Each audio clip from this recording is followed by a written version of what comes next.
নমস্কার, আমি Das physiotherapy clinic থেকে বলছি। ভিডিওটি স্কিপ না করে পুরোটাই দেখুন, তাহলে খুব ভালোভাবে বুঝতে পারবেন এবং জানতেও পারবেন। আজকের আপনাদের সামনে আর একটা ভিডিও এনেছি। তো আজকের টপিকটা থাকবে হাঁটু নিয়ে, জেনু ভ্যালগাম আর জেনু ভেরাম দুটো।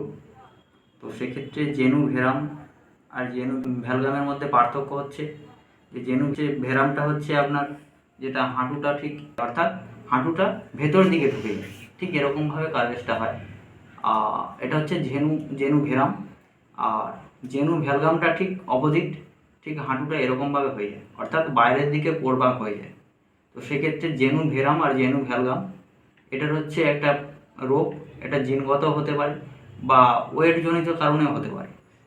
যাদের ওয়েট মিনিমাম 65-এর ওপরে, তো এটুকুই বলবো যে আস্তে আস্তে ওয়েট কমানোর চেষ্টা করুন এবং এই রোগটা থেকে বিরত থাকুন। এই রোগটা পার্টিকুলার আসে, বেশিরভাগ ক্ষেত্রেই ম্যাটার করে যে ওয়েটটা বেশি হয়ে গেলে সেক্ষেত্রে এই রোগটা আসে। তো সেক্ষেত্রে ওয়েটটা কমিয়ে ফেলুন এবং কী করতে হবে বা এই রোগটা কেমন কী হয়, স্ট্রাকচারগুলো বা কার্ভেজগুলো আপনারা দেখুন, আমি দিচ্ছি। এবং